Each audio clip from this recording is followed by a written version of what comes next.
sebagai dia memahami apa yang katakan gitu ya.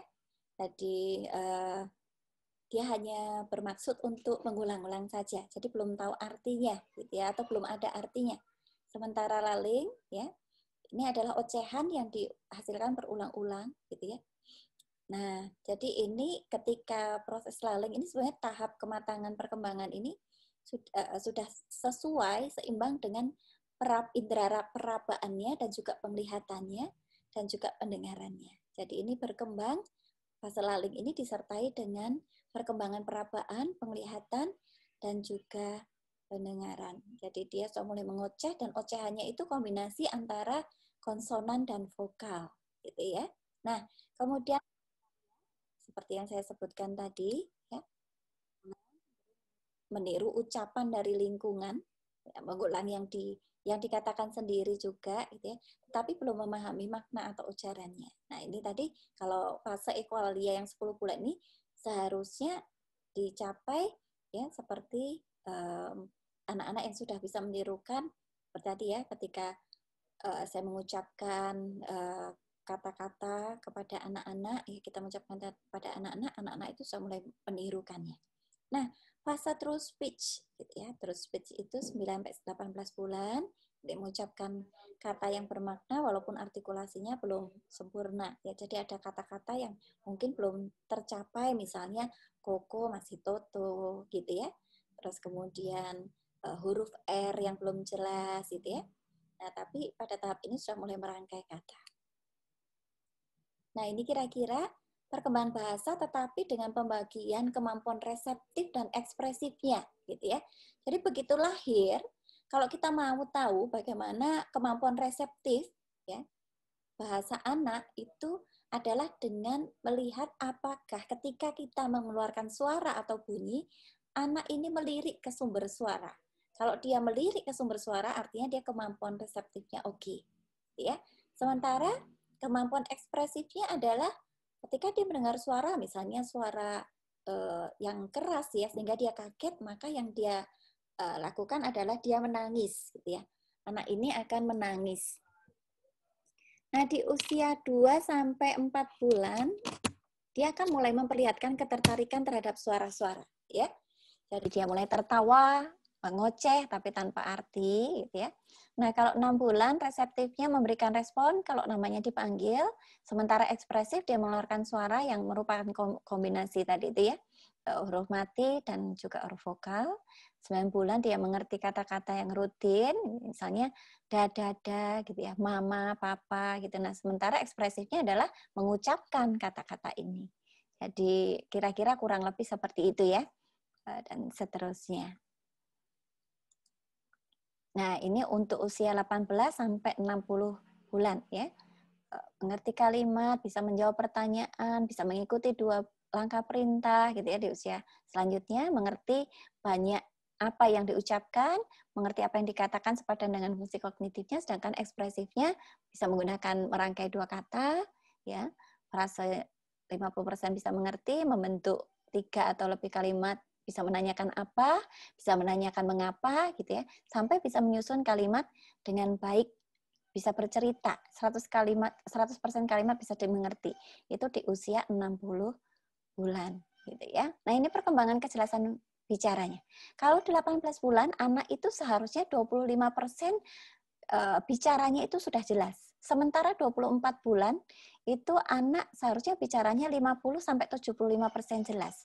Sementara 36 bulan itu anak bicaranya harusnya 75 sampai 100% itu jelas. Nah, ini jenis-jenis communication disorder. Jadi speech delay itu sebetulnya hanya satu jenis ya dari communication disorder ya. Jadi ada banyak sekali jenis communication disorder termasuk mungkin gagap ya. Bapak Ibu saudara mungkin tahu itu. Nah, kemudian disinilah dalam konstruksi otak ya bagian otak yang mendukung proses berbicara atau berbahasa anak, yaitu bagian Broca. Ya, di sini saya tunjukkan ya. Jadi di sini ya bagian Broca. Ya, di sini ya. Jadi di sini adalah Broca area, ini adalah bagian otak yang mempengaruhi proses seorang itu berbicara atau kemampuan berbicaranya. Gitu. Nah, ini adalah gambar aktivitas otak ya, aktivitas otak ketika anak mendapat perlakuan tentang kata. Ya, ketika dia melihat kata secara pasif, maka bagian otak inilah yang akan aktif ya. Sementara ketika ini ya ada satu bagiannya. Nah, kemudian ketika dia mendengar kata itu ada beberapa bagian ya. Satu, dua ya. Jadi yang ini ya, yang kuning-kuning ini yang aktif ya. Satu, dua, tiga ya. Nah, kemudian ketika dia mengatakan kata gitu ya, ini bagian yang aktif ya. Kemudian untuk ketika dia mengeneralisasi kata atau istilahnya menyamakan kata gitu ya. Makanya dalam bahasa itu selalu ya ada kita tes semacam persamaan kata gitu ya. Jadi ini bagian otak yang aktif gitu ya. Jadi ketika dalam proses berbicara ada 4 bagian otak yang aktif gitu ya. Nah, oleh karena itu ketika anak-anak sudah mulai terpapar oleh flat screen ya, flat screen itu baik televisi maupun gadget maupun entah iPad, tab gitu ya, semacam itu gitu yang screen-nya flat, maka sebetulnya ketika anak-anak itu sedang beraktivitas dengan flat screen, maka bagian-bagian otak yang harusnya aktif ini menjadi mati dan kemudian hanya tersentral pada satu bagian otak yaitu frontal lobe-nya saja gitu ya. Jadi bagian yang lainnya yang harusnya aktif itu menjadi tidak aktif. Nah, oleh karena itu kalau terlalu lama anak-anak ini berinteraksi dengan flat screen, maka bagian otak yang harusnya aktif ketika mereka berbicara itu menjadi tidak aktif. Oleh karena itu, ketika anak terlalu lama ya berinteraksi dengan flat screen, maka kemampuan berbicaranya pun akan terhambat ya, terpengaruhi oleh itu karena ada bagian otak yang harusnya aktif menjadi tidak aktif. Nah, ini pengertian dari speed delay. Jadi ketika anak itu tidak mampu berbicara seperti anak yang seumuran dia, gitu ya, maka anak ini dapat dikatakan mengalami keterlambatan bicara. Nah, jadi kita bisa amati dengan kualitas perkembangan anak tersebut dengan yang seumur dengan dia, gitu ya. Jadi dengan cara melihat bagaimana ketepatan penggunaan kata, ya, ketepatan penggunaan kata ini seringkali yang suka jadi ini ya meme di video-video itu ketika anak-anak membacakan Pancasila, gitu ya. Kemudian ada kata-kata yang tidak digunakan dengan tepat atau tidak diucapkan dengan tepat gitu ya. Nah, ketika ketepatan penggunaan kata anak-anak ini tidak berkembang kualitasnya sesuai dengan usianya, maka yang terjadi adalah hubungan sosial anak-anak ini akan terhambat.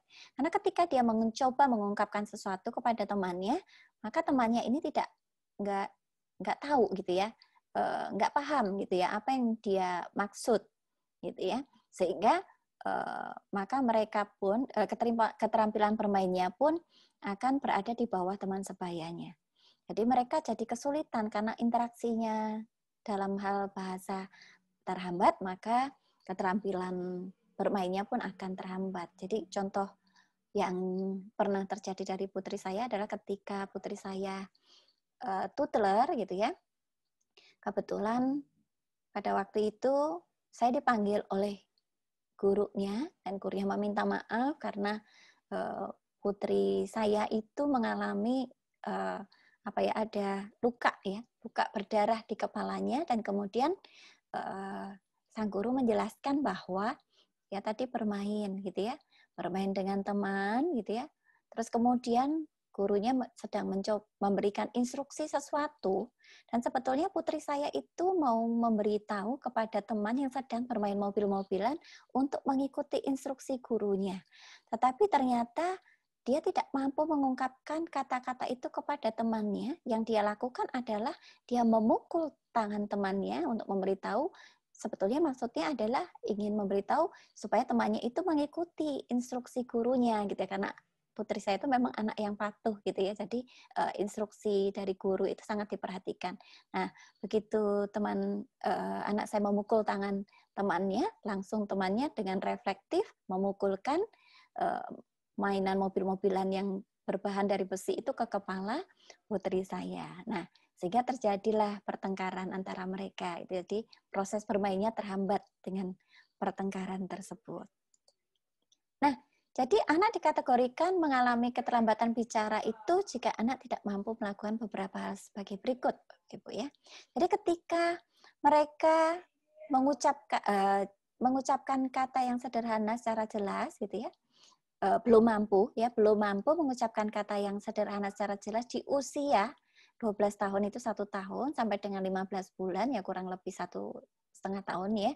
Ketika usia 1 sampai 1,5 tahun itu belum bisa mengucapkan kata sederhana yang jelas, nah itu sudah indikasi bahwa seorang anak ini mengalami keterlambatan bicara.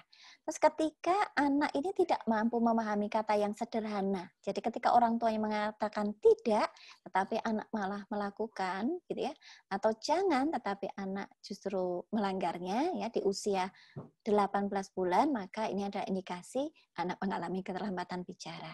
Nah kemudian, jadi kalau yang pertama itu mengucapkan itu artinya yang terlambat adalah bahasa ekspresifnya, sementara ketika tidak memahami kata tidak dan jangan itu artinya yang terganggu adalah bahasa reseptifnya gitu ya. Nah, berbicara dengan menggunakan kalimat pendek di usia 3 tahun. Kalau 3 tahun belum bisa berbicara dengan kalimat pendek, berarti anak ini mengalami keterlambatan bicara. Menceritakan sebuah cerita singkat di usia 4 sampai 5 tahun. Ketika 4 sampai 5 tahun dia belum bisa bercerita ya secara singkat tentang sesuatu kejadian yang baru saja dia alami atau pengalaman dia atau perasaan dia, maka anak ini mengalami keterlambatan bicara. Nah, ini jenis-jenisnya. Jadi ada speech and language expressive disorder. Jadi ini gangguan bahasa ekspresif. Specific language impairment. Jadi ini merupakan gangguan benar-benar hanya gangguan bahasa, bukan karena gangguan sensoris, bukan karena dia tuli atau bisu, bukan gangguan neurologis ya, bukan juga gangguan kognitif atau intelijensinya. Jadi benar-benar pure itu gangguan bahasa. Kemudian Syndrome Auditory Processing Disorder. Ini gangguan yang disebabkan karena ada bukan karena organ pendengarannya oke, tetapi ada kesulitan dalam proses informasi itu ketika diproses ke otak. Ya, bisa jadi itu delay, ya, bisa jadi itu prosesnya tidak sampai, begitu ya. Nah, kemudian pure dyspeptic development ini adalah gangguan perkembangan bicara dan bahasa ekspresif.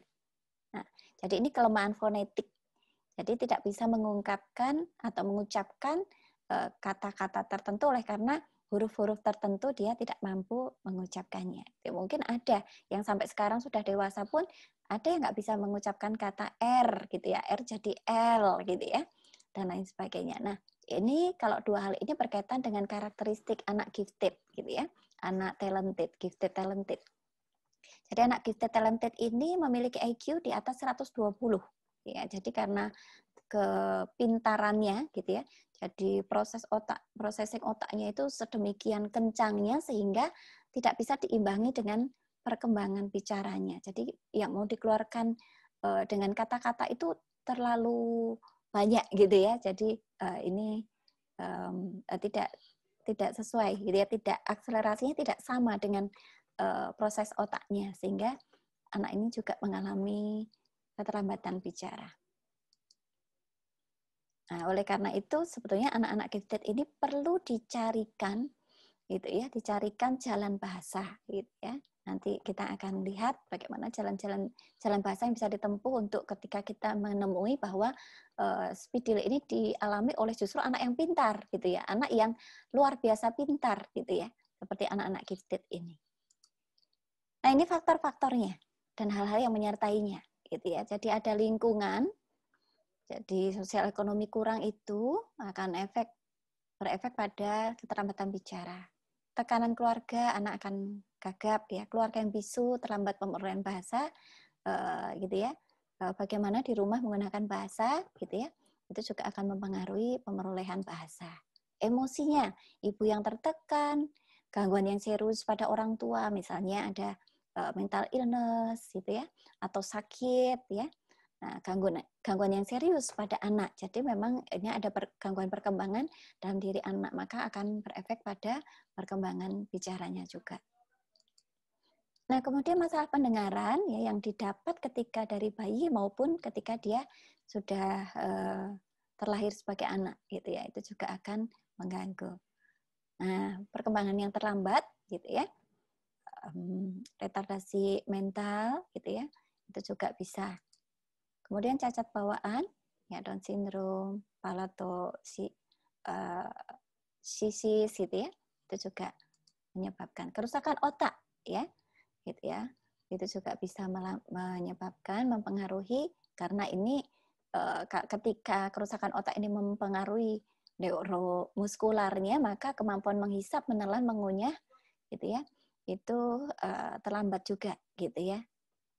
Oleh karena itu kenapa salah satu terapi untuk bicara itu adalah mengunyah. Jadi anak itu diminta mengunyah karena ternyata organ-organ bicara ini ya yang ada di mulut ini harus dilatih. Cerebral palsy atau epilepsi itu juga bisa menyebabkan.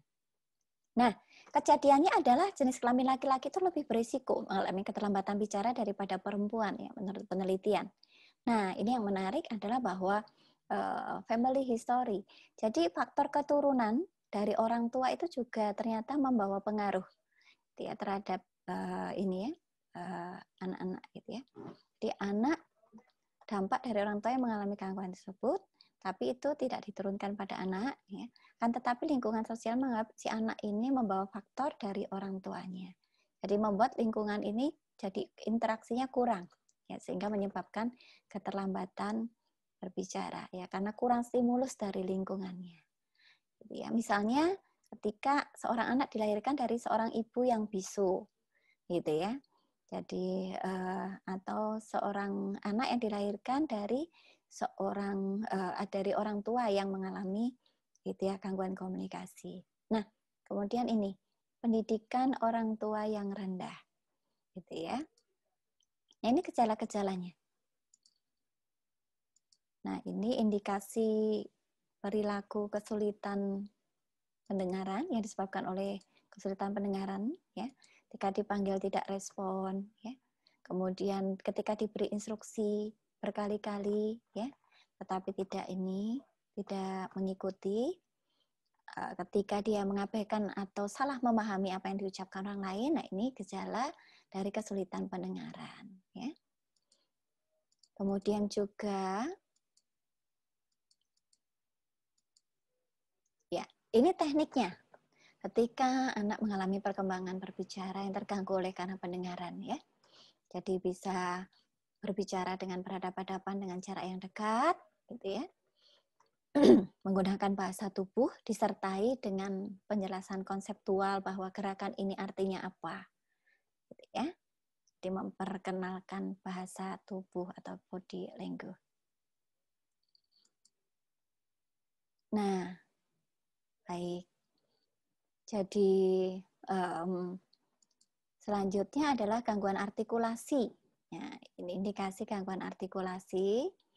Jadi indikasi ketika anak ini berusia 3 tahun, ujarannya apa yang diungkapkan itu tidak bisa dipahami oleh orang dewasa. Gitu ya. Ketika 8 tahun, itu ada kesalahan artikulasi yang masih nampak gitu ya, belum terrevisi. Nah, kemudian bagaimana memperluas perkembangan bicara untuk anak dengan gangguan artikulasi ini. Nah ini, yang penting adalah memperluas perkembangan berbicara di antara anak-anak yang mengalami gangguan ini. Jadi menciptakan lingkungan yang kaya bahasa, lingkungan yang positif, lingkungan yang mendorong anak untuk berkomunikasi satu sama lain. Gitu ya. Dan anak-anak ini harus ditangani dengan peka dan penuh perhatian. Ketika dia tidak mampu mengatakan yang benar, ya kita harus memberikan satu perhatian, gitu ya. Jangan sampai kemudian kita mengernyitkan alis kita atau mengubah raut muka kita, mereka akan merasa ada masalah. Nah, ketika dia merasa ada masalah, itu akan mempengaruhi self-esteem-nya atau rasa percaya dirinya.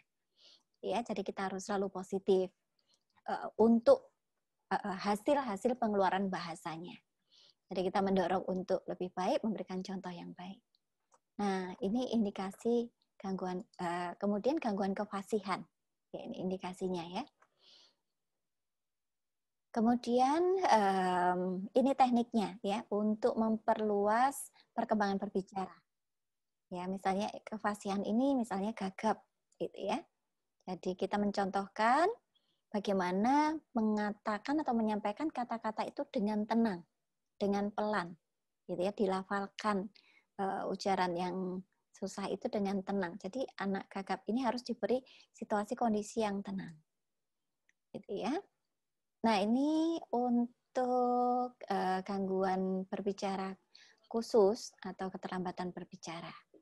Jadi ciri-ciri keterlambatan bicara ini ya biasanya diidentifikasinya baru di masa prasekolah karena dia sudah mulai ketika sudah mulai masuk sekolah dia akan menunjukkan kesulitan dalam bercakap-cakap baik dengan guru maupun dengan teman ya ketika ditanya guru kesulitan dalam menjawab ketika bermain dengan teman dia tidak bisa menyampaikan isi hatinya kepada teman gitu ya. Nah jadi pada tahap ini gitu ya. Jadi sebagaimana dengan bentuk gangguan komunikatif lain, keterlambatan bicara khusus ini harus menciptakan lingkungan kelas yang atau lingkungan rumah yang positif ya, lingkungan bahasa yang positif di mana fokusnya adalah pada komunikasi yang interaktif. Ya, kita terus mensimulasi anak ini untuk berkomunikasi secara interaktif. Gitu ya. Ini untuk gangguan kognitif. Jadi ada keterlambatan bicara oleh karena gangguan kognitif. Nah, tekniknya adalah fokus pada linguistik anak ya dibandingkan dengan usia. Mungkin usianya udah usia yang harusnya dia menguasai bahasa, tetapi dia belum mencapainya, jadi fokusnya pada perkembangan linguistiknya. Nah, ini autisme ya. Autisme. Ya, ini adalah nah jadi kontak mata ya, kalau dari sini ya kita bisa lihat ya, kata-kata ini, prakata interaktifnya gitu ya, suka menggunakan suara yang berisik, ya bahasa tubuh, kemudian lebih pakai bahasa tubuh untuk berkomunikasi, gitu ya, tanggap pada namanya sendiri, gitu ya, ini untuk kita bisa menolongnya dengan ini ya, kita ajar anak ini ya untuk bisa tanggap dengan namanya sendiri ketika namanya disebutkan. Terus kita ajar anak ini untuk memberikan senyum sosial ya. Jadi senyum kepada orang yang menyapanya gitu ya atau yang dia jumpai. Kemudian pretend play, permainan sandiwara gitu ya. Ini ada permainan yang diulang-ulang gitu ya. Dia juga bisa mempraktekannya. Nah, ini memperluas perkembangan bahasanya untuk anak autisme. Nah, menggunakan pembacaan buku cerita sekaligus dengan membangun kontak mata, gitu ya, sehingga dia dapat rujukan verbal dan juga non-verbalnya. Oke, nah ini adalah gangguan komunikasi. Jadi bisa ekspresif, bahasa reseptif ekspresif campuran, juga bisa dalam bentuk fonologi, fonem. Ya. Kemudian ini adalah langkah-langkah penanganannya. Ya. Jadi kalau gangguan itu adalah gangguan bahasa ekspresif, maka yang dilakukan adalah terapi bahasa. Jadi pelatihannya itu akan mendorong perilaku dan praktek dengan fonem, ya. Jadi perbendaharaan katanya dan konstruksi kalimatnya juga, gitu ya. Jadi bagaimana dia menghasilkan kata ga itu dengan g, k itu dengan k, bukan digantikan dengan huruf yang lain, gitu ya. Kemudian perbendaharaan kata, ya bola, ya. Terus kemudian konstruksi kalimat, di mana kata-kata itu kemudian disusul menjadi kalimat. Nah ini ya, dalam tahap ini gangguan bahasa ekspresif sebetulnya upayanya, tujuannya adalah meningkatkan jumlah frasa. Ya, bisa dengan metode menyusun balok. Ya, misalnya ya, sambil menyusun balok itu kita bercerita. dengan anak dan kita ajak anak secara interaktif bercerita kepada kita. Nah, gangguan bahasa reseptif ekspresif campuran, nah ini bisa dilakukan dengan pemeriksaan bicara dan bahasa lengkap sebelum terapi bicara dan bahasa. Dan kemudian anak juga diberikan instruksi linguistik secara individual. Nah, instruksi bicara dan bahasa ini diintegrasikan ke dalam berbagai lingkungan ya, dengan kelompok anak yang diajar dengan beberapa struktur bahasa secara bersama-sama. Gitu ya. Nah, kemudian gangguan fonem, ya terapi bicara ini dianggap merupakan terapi yang paling berhasil untuk merevisi ya sebagian kesalahan fonologis. Nah, perlu monitoring hubungan antara anak dengan teman-teman sebaya, perilaku sekolahnya, konseling orang tua juga perlu, ya. Kemudian terapi psikiatrik juga perlu. Nah, kemudian untuk gagap, ya.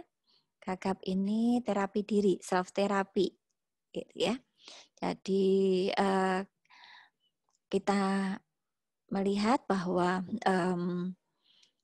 ada yang harus dipusatkan dalam bagaimana merestrukturisasi kefasihan dia mengucapkan kalimat itu supaya tidak gagap gitu ya, jadi terulang gitu ya.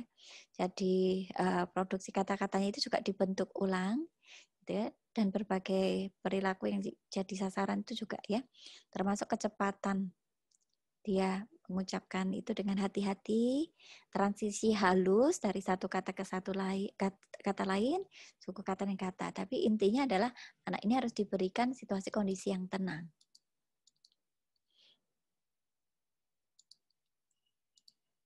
Ya, baik. Nah, ini kegiatan yang tadi juga sudah saya sampaikan di depan. Nah, ini adalah satu video yang menggambarkan atau menunjukkan bagaimana melatih kemampuan reseptif anak. Ini salah satu contohnya ya, dengan terapi apa. So, now it's time for special learning with Abi. Kali ini special learning with Abi mau sharing soal melatih anak bahasa reseptif. What do you want, Abi? You want corn chips or you want chips? Chips.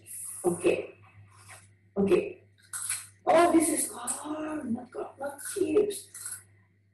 Ini namanya pairing dulu. Jadi anak harus dibikin happy sebelum latihan. Okay? Sit down, and follow my instruction. Okay, listen to ini. Okay? Saya akan sharing cara melatih anak untuk latihan listening responding by feature function class. Jadi listening responding itu adalah bahasa reseptif yang agar anak dapat mendengar lalu mengikuti instruksi kita berdasarkan feature, fungsi, dan kategori. Okay, are you ready, Abi? Yes. Okay, I have bar speedos. Sit down, please. Okay. Now listen to me, yeah. Listen to me. Put green speedo into blue glass. Okay. Into blue glass. Now you have to close the cup, Abi. Okay. Very good. Good job. Are you ready, Abi? Are you ready? Okay. Now put blue speedo into orange glass. I need to Okay, good job. Nah, kali ini saya ingin meminta Abi untuk Okay, are you ready, Abi? Yeah. Okay, now get the red speedo and then put into orange glass. Very good job. And then get the listen, what's your hand, please? Get the yellow speedo and then put into blue glass. Very good job. And then get the orange speedo into green. No, listen, follow my example. Get the orange speedo and put into. Ya, itu kira-kira untuk melatih bahasa reseptif anak gitu ya. Kalau tadi putri saya kan reseptifnya. Jadi ini kira-kira untuk reseptifnya gitu ya. Jadi lengkap ya, sudah ya. Baik. Nah, ya, 6 prinsip mengembangkan vocabnya gitu ya, yaitu belajar kata dengan banyak mendengar, belajar kata sesuatu kejadian yang diminati anak. Jadi kalau anak terlihat minat sesuatu atau kejadian, kemudian kita buat menjadi satu proses dia belajar sebuah kata. Kemudian lebih responsif kalau mereka aktif dibandingkan pasif ya. Jadi kita harus lebih respon kalau dia kelihatan minatnya dan ingin tahunya, kita langsung menanggapinya dengan pembelajaran satu kata atau pembentukan satu kalimat gitu ya. Kemudian belajar dengan konteks yang sesuai dan bermakna gitu ya. Jadi kalau mau tidur atau dia ketika bangun tidur atau ketika di siang hari gitu ya. Jadi konteks-konteks itu kita buat supaya itu bermakna. Belajar dengan cara yang benar, gitu ya. Jadi ketika anak misalnya salah mengucapkan kata, nah ini seringkali kesalahan yang terjadi adalah orang tua atau orang sekitarnya tuh justru mengikuti kata yang salah. Misalnya ya, seorang anak mau mengatakan kerupuk, gitu ya, tetapi dia mengatakannya pupuk. Nah, kemudian orang sekitarnya justru memberi penguatan kata itu dengan menirukannya, dengan mengatakan kata pupuk. Nah, seharusnya adalah kerupuk, tetapi ya kita ucapkan dengan yang benar, gitu ya. Dan kemudian kita berikan makna, ya apa yang ada di balik kata itu supaya dia menangkap dan membentuk konsepnya. Konsep dari kata itu. Kemudian yang terbaik adalah anak sadar, gitu ya, akan terhadap pembelajaran ini ya, grammar dan vocabnya. Nah, ini strategi komunikasinya, bagaimana menciptakan kesempatan anak berkomunikasi dalam keseharian, sesibuk apapun ya, kita orang tua memberikan respon yang kuat ketika mereka seperti muncul minat untuk belajar bahasa, ya, ingin tahu sesuatu, itu kita jadikan satu proses untuk dia belajar bahasa. Kemudian memberikan konsistensi dan rutinitas dalam interaksi, ya, kita menyapanya pada waktu pagi, malam, ya, kita memberikan cerita sebelum tidur, misalnya, atau kita beri waktu untuk bermain sepulang.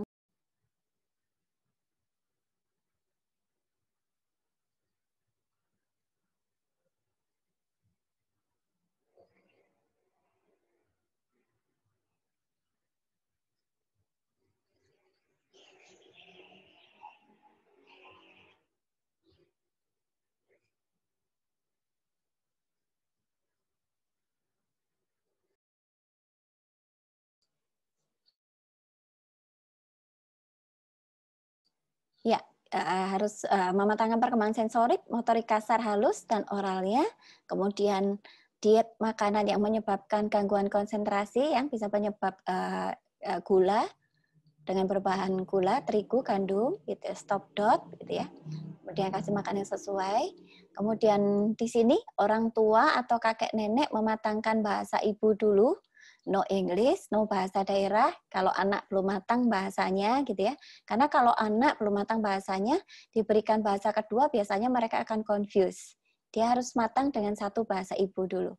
Kemudian terapi wicara, terapi sensori integrasi, ABA, seperti yang tadi dipraktekkan ya dalam anak dengan gangguan bahasa reseptif tadi.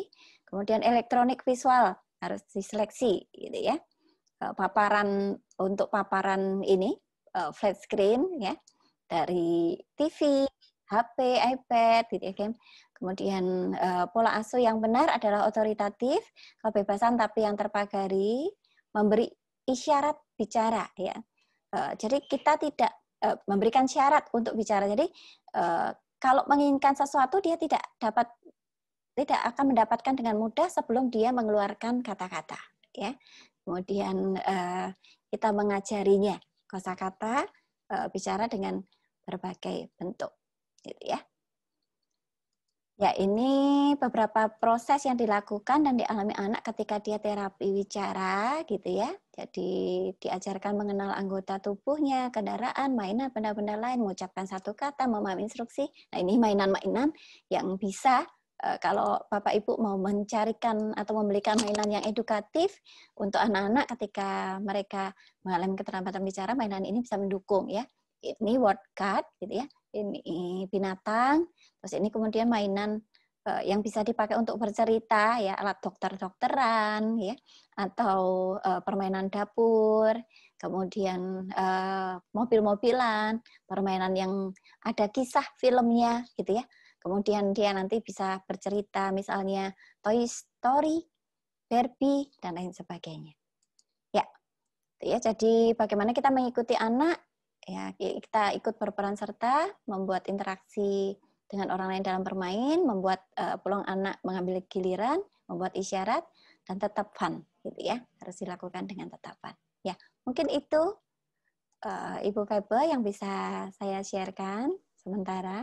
Oke, terima kasih, sangat menarik sekali ya bahannya ini. Kira-kira Ibu Maria ada waktu berapa menit? Mungkin 15 menit. Oke, baik. Oke, sebelum saya bertanya, mungkin ada dari Bapak Ibu yang ingin bertanya, silakan.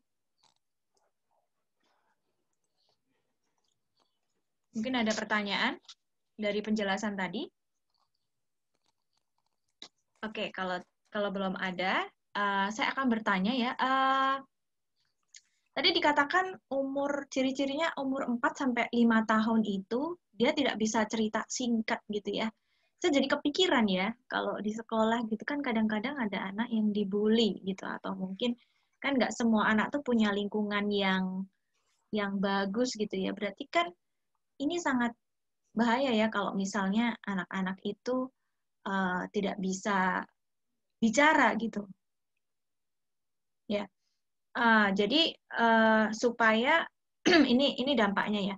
Kira-kira ada efek-efek apa lagi, Bu, seandainya anak itu mengalami speed delay, dampak buruknya selain yang saya sebutkan tadi, kira-kira ada apa lagi?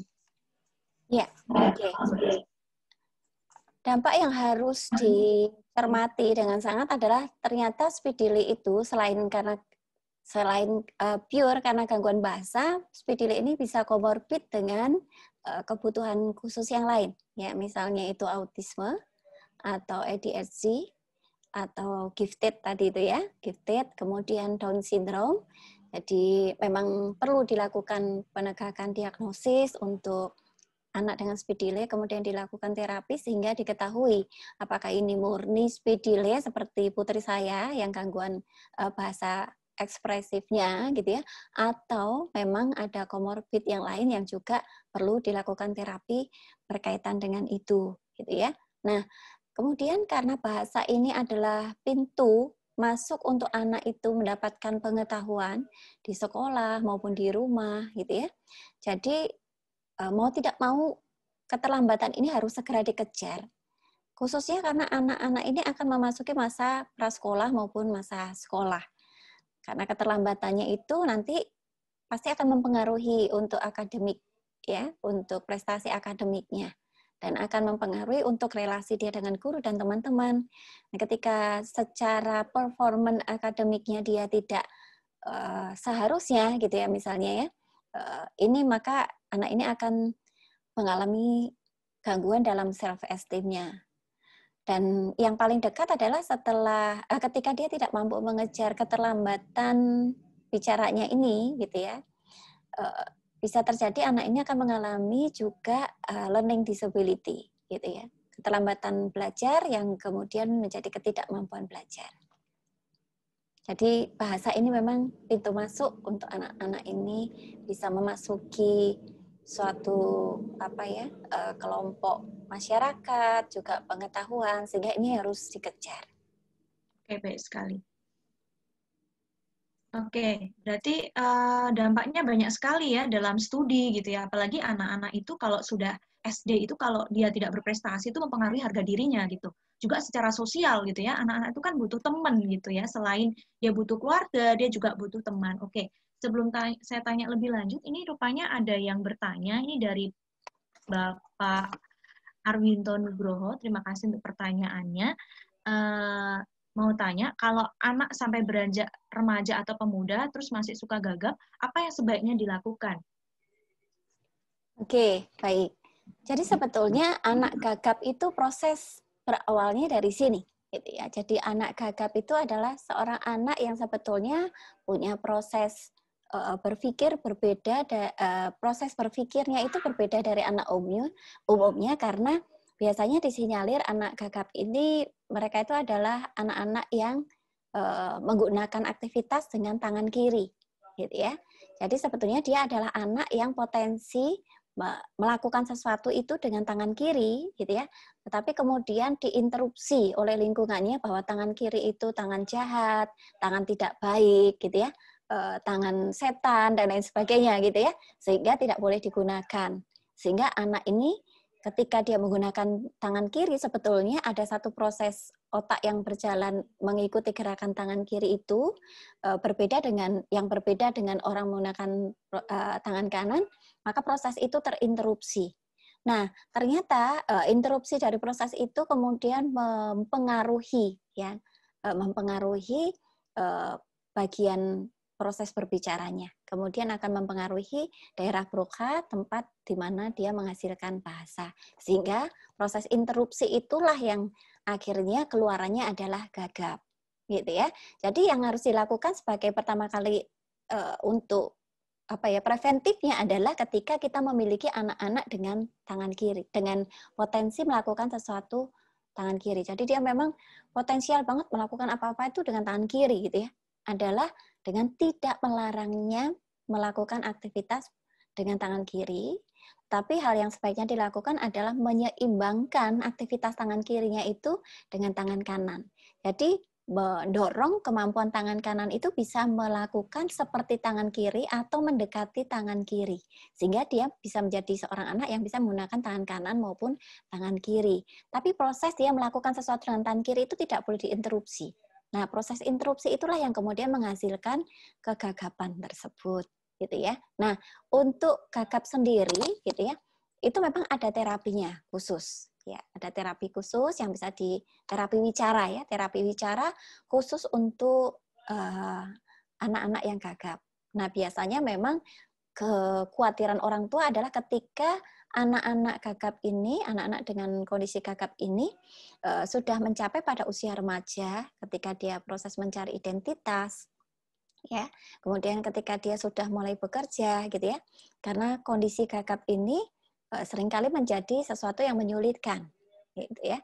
Jadi memang dengan terapi wicara, mau tidak mau dengan terapi wicara, dan tadi proses terapi wicara untuk anak gagap saya sudah sampaikan ya, memang harus ada menciptakan suasana tenang dalam dirinya, melatih dia untuk tenang, yaitu bisa dengan latihan pernafasan, gitu ya. Terus kemudian menenangkan pikiran, gitu ya. Kemudian selain itu juga merestrukturisasi pembentukan pengucapan kata sehingga itu transisinya bisa makin lama makin smooth, gitu. Jadi itu memang perlu latihan.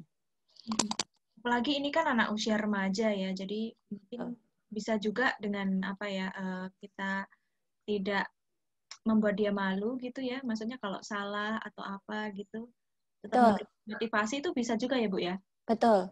Dan memang kalau anak remaja itu kan suka ceng-cengan gitu ya, seringkali teman-teman yang gagap itu justru diceng-cengin gitu. Nah, mungkin kita sebagai orang tua, orang dewasa atau guru, ketika kita berada dalam situasi itu, kita harus memberi pengertian gitu ya, supaya lingkungan itu menjadi lingkungan yang mendukung.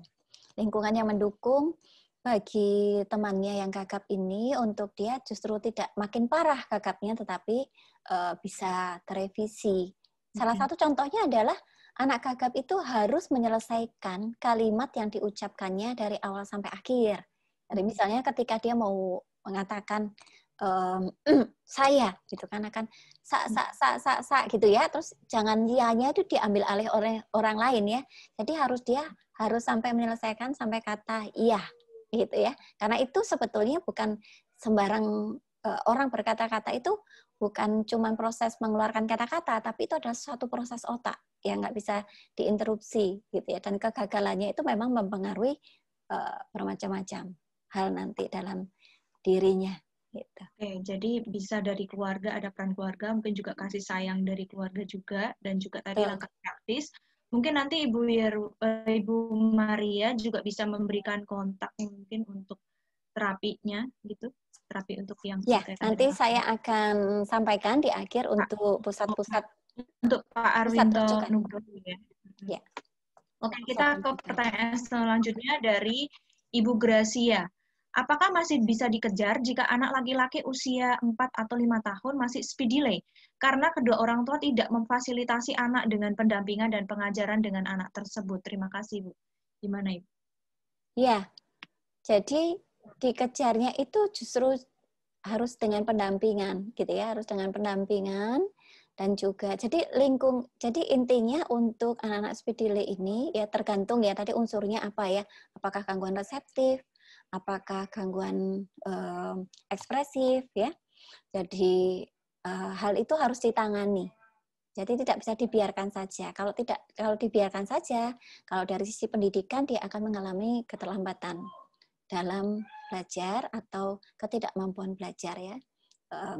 Learning disability dia akan sampai ke sana gitu ya. Justru ketika kita melihat ada indikasi anak ini terlambat bicara, maka yang harus dilakukan secepatnya adalah melakukan terapi ya. Baik terapi itu terapi ini pun dilakukan harus bersama-sama dalam lingkungan bahasanya. Jadi baik di sekolah, baik di rumah. Jadi pada waktu itu saya ceritakan sedikit tentang putri saya. Kebetulan putri saya itu pada waktu itu tutelar di sekolah bilingual gitu ya.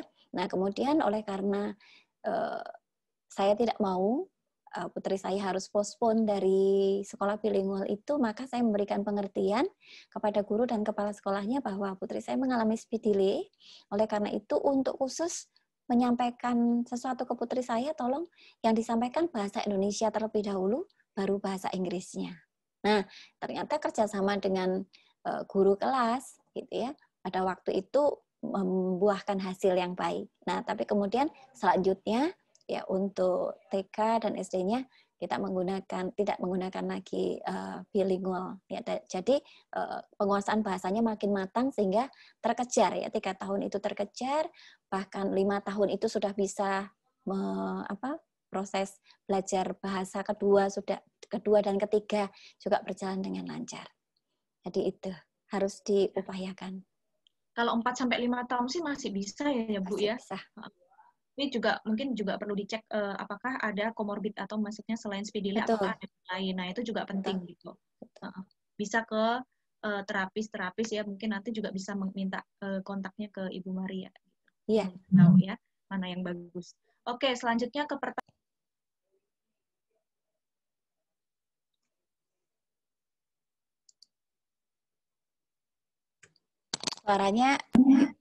Suaranya tidak jelas.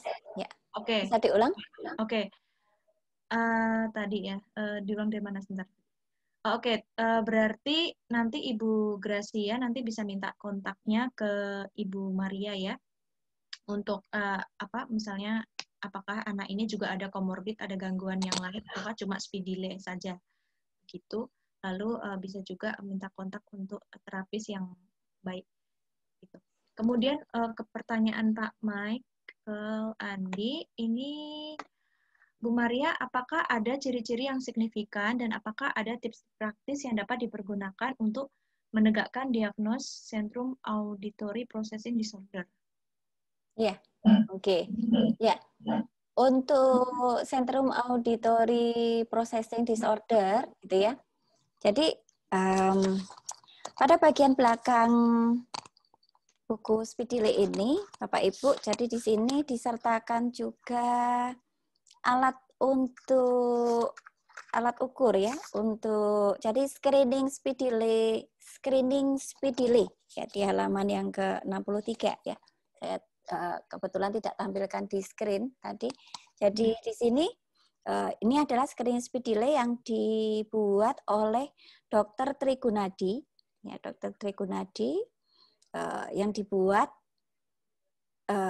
untuk deteksi dan intervensi dini tumbuh kembang anak Kementerian Kesehatan RI gitu ya. Jadi di situ bukan hanya untuk anak Centrum Auditory Processing Disorder ya, tapi keterlambatan dalam jenis-jenis lain pun bisa. Jadi ini alat assessment ya dalam bentuk screening. Jadi bisa diindikasi ketika kita mengisinya gitu ya. Misalnya ya, saya berikan contoh ya, 3 bulan. Apakah bayi dapat mengeluarkan suara-suara lain, ngoceh, di samping menangis? Jawabannya cuma ya dan tidak gitu ya. Apakah bayi suka tertawa keras kalau tidak digelitik atau diraba-raba? Ya dan tidak gitu ya. Dan nanti akan ini ya. Jadi nanti akan bisa terlihat gitu ya, dari hasil screening ini tentang keterlambatan dari anak-anak ini. Nah, khusus untuk Syndrome Auditory Processing Disorder, gitu ya, yang bukan disebabkan oleh organ pendengaran, tapi pendengarannya baik, tetapi mengalami kesulitan dalam pemrosesan informasi, khususnya di otak, ini memang mesti kita lihat bahwa ini pasti ada komorbidnya, gitu ya. Biasanya sih itu adalah mental retardasi. Biasanya berkaitan dengan itu karena proses, jadi informasi yang ditangkap itu diproses oleh otak itu bisa dengan lambat, jadi direspon dengan lambat atau bahkan tidak bisa direspon sama sekali gitu ya. Jadi ada proses yang mana di otak, jadi artinya ini perlu terapi-terapi lain selain terapi wicara. Jadi memang paling tepat adalah menegakkan diagnosa gitu ya. Jadi yang bisa dalam posisi ini itu adalah anak dengan Down syndrome, terus kemudian anak dengan cerebral palsy bisa juga gitu ya. Terus kemudian anak dengan autistik juga bisa gitu yang parah ya. Jadi kemudian ADHD yang parah juga bisa dalam kondisi ini. Jadi intinya apa yang informasi yang dia terima itu prosesnya itu prosesnya itu terganggu ya, untuk baik reseptif maupun ekspresifnya. Nah, itu perlu diindikasi dan ditegakkan diagnosanya lebih jelas lagi. Nah, untuk mungkin sekalian ya Bu Febo ya, tadi saya kan ditanyakan tentang pusat rujukan ya. Jadi bagaimana kalau kita berjumpa dengan anak-anak ini kemudian pengen menegakkan diagnosa atau mau menjalankan terapi ya. Jadi ada banyak sekali tempat yang bisa dituju untuk melakukan assessment, penegakan diagnosis maupun terapi. Mungkin ada 3 tempat ya yang saya bisa rekomendasi, itu yaitu Pela 9 ya, Pela 9. Kemudian Spektrum ya, Pela 9 itu ada di Radio Dalam untuk penegakan diagnosanya, kemudian untuk terapinya biasanya yang di Bintaro. Spektrum ini di Bintaro, kemudian kalau yang cabangnya banyak hampir di Jakarta itu adalah Yamed gitu ya. Yamed itu ada di Jakarta Selatan, Jakarta Pusat ya, ada banyak tempatnya gitu.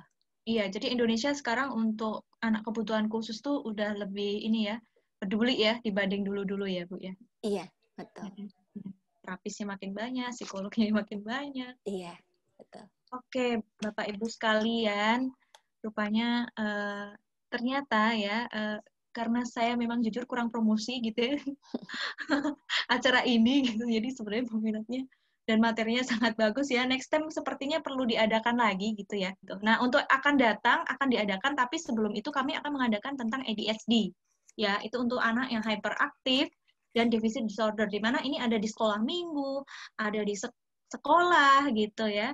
Gitu, nanti juga ada testimoni ataupun bagaimana penanganannya. Jadi misalnya Bapak Ibu atau rekan-rekan sekalian punya keponakan atau mungkin anaknya teman atau siapa yang terdiagnosa di ADHD gitu ya, nanti bisa juga ikut.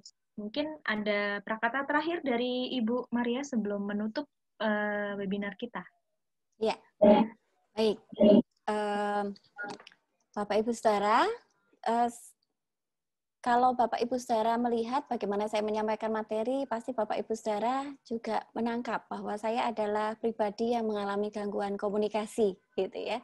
Jadi saya bukan pembicara yang sangat fluent gitu ya menyampaikan materi. Kemudian saya bukan pembicara yang menarik gitu ya. Kemudian saya menyampaikan materi dengan monoton. Nah, ini adalah ciri-ciri gangguan komunikasi, tapi bukan speed delay ya. Nah, tetapi jadi gangguan komunikasi itu bisa menurun. Jadi ketika anak saya terlahir speed delay, itu ada unsur secara genetika itu yang dari saya. Karena saya adalah pribadi yang memiliki gangguan komunikasi. Tapi seperti Bapak Ibu saudara lihat gitu ya, nama saya beberapa waktu yang lalu sudah tambah gelarnya jadi DR. Nah, artinya bahwa siapapun ya, apapun anak kita, mari kita beri kesempatan, kita dorong, kemudian kita motivasi, kita buka ruang belajarnya, karena siapapun dengan kebutuhan khusus itu adalah anugerah dari Allah yang berharga untuk terus ya kita bisa dorong anak ini mencapai satu potensi optimalnya, sehingga anak ini bisa berkarya baik bagi Tuhan, bagi bangsa negara, dan juga bagi orang-orang di sekitarnya. Ya, terima kasih. Baik. Terima kasih Ibu Maria untuk ulasannya yang sangat menarik, dan kiranya juga boleh menjadi berkat bagi saudara-saudara dan Bapak Ibu sekalian. Terima kasih, sampai jumpa untuk pertemuan selanjutnya. Terima kasih, selamat malam.